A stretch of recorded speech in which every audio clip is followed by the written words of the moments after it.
సుమన్ టీవీలో మీ personal and business promotions కోసం కింది నెంబర్కి కాంటాక్ట్ చేయండి. సుమన్ టీవీ, దిస్ ఇస్ సత్యం ప్రసాద్.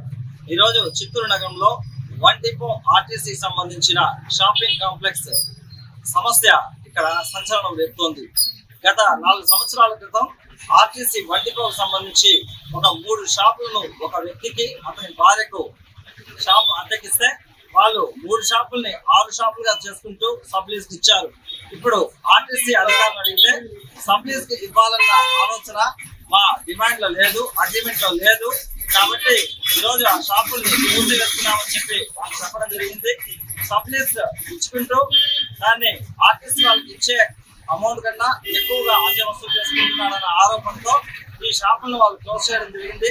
ఇదే విషయం పైన ఆర్టీసీ అధికారులు అడిగితే గత 4 సంవత్సరాలుగా అతను నడుపుతున్నారు, మరి మీకు తెలీదు ఆ విషయం అని అడిగితే అందుకు ఆర్టీసీ అధికారులు అతనికి చాలాసార్లు షోకాజ్ నోటీసులు ఇవ్వడం జరిగింది.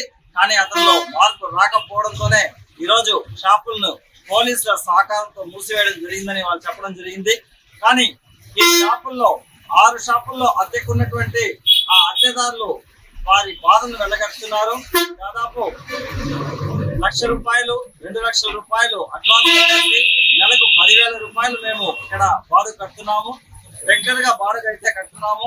దీని లోపల సడన్ గా మూసివేయడంతో ₹1,00,000 సంబంధించిన సరుకులన్నీ కూడా లోపల మగ్గిపోతా ఉంది. అది మాకు లాస్ అయిపోతా ఉంది. ఇప్పటికీ షాపులు మూసి 5 రోజులు అయిందని చెప్పి వాళ్ళు వాళ్ళ బాధను వెళ్ళగక్కుతున్నారు. తమకు న్యాయం చేయాలని కోరుతున్నారు. ఈ విషయం పైన ప్రస్తుతం చిత్తూరులో హాట్ టాపిక్ గా నడుస్తోంది. మరి ఫైనల్ గా ఏం తేలబోతుందో, ఆర్టీసీ అధికారులు ఎలాంటి చర్యలు చేపట్టబోతున్నారో చూడాల్సింది. కృష్ణమూర్తి అండి, చిత్తూరు వండీని. ఈ రోజు మేము ఈ షాపుల గురించి మా ముందర మేము OS5 అనేసి 5 years అగ్రిమెంట్ కోసము 3 ఇచ్చాం. ఇమాము 2 షాపులు, ఇమాం వైఫ్కి 1 షాప్, మొత్తం 3 షాపులు అతనికి నెలకు 6,000 లెక్కన ఇచ్చాం. కానీ అతను ఏం చేశాడంటే ఆ 3ని 6గా చేసి సబ్లీజ్కి ఇవ్వడం జరిగింది. మా అగ్రిమెంట్ ప్రకారం సబ్లీజ్కి ఎవరు కూడా ఇవ్వకూడదు, వాళ్ళు వ్యాపారం చేసుకోవాలి తప్ప సబ్లీజ్కి ఇవ్వడం జరగదు. కాబట్టి 6 షాపులు ఇచ్చారు. దాని మీద మేము అతనికి నోటీసులు ఇచ్చాము, షోకాజ్ నోటీస్ ఇచ్చాము, టర్మినేషన్ చేస్తాము, వైలేట్ చేస్తున్నావు, నువ్వు అగ్రిమెంట్ ప్రకారము నడుచుకోలేదు వ్యాపారం అని చెప్పి అతను మేము ఏ చేసినా కూడా మాకు రిప్లై ఇవ్వకుండా మేము ఆర్పిఐడి పంపిస్తే కూడా అది రిఫ్యూజ్ చేశాడు. దాని తర్వాత మేము నోటీస్ వేసి అతని గోడకు అతికించి ఫార్మాలిటీ ప్రకారమే అతని యొక్క లైసెన్స్ని టర్మినేట్ చేశాం. అంతేగాని ఇక్కడ కానీ రాజకీయం కానీ ఏమీ లేదు. ఇక్కడ మా నేను ఉద్యోగంగా డిపో మేనేజర్గా నా యొక్క ఉద్యోగం బాధ్యతలు జరుగుతుంది. మేము ఒక షాపు ₹6,000 లెక్కలు ఇచ్చాము. 6 months అడ్వాన్స్ తీసుకుంటాము. మా దగ్గర 6 months కాష్ అండ్ డిపాజిట్ లాగా పెట్టుకుంటాము. ఆ నెలకు ₹6,000 షాప్, 6,000 దాకా 3 షాపులకి 3,18,000 తీసుకుంటాము. అప్పటి నుండి మేము నోటీసులు ఇస్తున్నాము, ఈ నోటీసులు ఇచ్చి సర్వ్ చేస్తున్నాము. షోకాజ్ నోటీసులు ఇంతకుముందు ఇచ్చాము.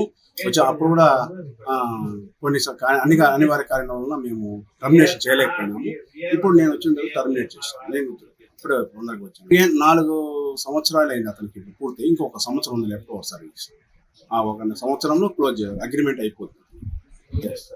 అది డిబేట్ చేశాడు కాబట్టి మేము అగ్రిమెంట్లోనే లెట్అవుట్ ఎవరికి కానీ సబ్లీజ్కి ఇవ్వకూడదు, వైలేషన్ చేయకూడదు అనేంత మాకు మేము అతని దగ్గర అగ్రిమెంట్ తీసుకొని మేము అతనికి చెప్పిన తర్వాతనే అతనికి షాప్ ఇస్తాం. కాబట్టి అతనికి వైలేట్ అయింది కాబట్టి టర్మినేట్ చేస్తాం.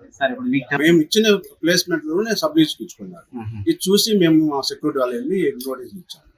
మేము ఇట్లా టర్మినేట్ చేశాము, నేనే టర్మినేట్ చేసి నోటీస్ మీకు ఇట్లా అయిపోయిందని టర్మినేట్ చేస్తున్నామని చెప్తే వారు టర్మినేట్ చేయకుండా ఇబ్బందులు పెట్టారు. అప్పుడు మేము పోలీస్ స్టేషన్కి వెళ్ళి కంప్లైంట్ చేసినాక పోలీసులు వచ్చిన వాళ్ళు లాక్ చేశారు. ఇమాం 2 షాపులు, ఇమాం వైఫ్ 1 షాప్, 3 షాపులు వీళ్ళే మాకు రెస్పాన్సిబిలిటీ. మిగతా వాళ్ళతో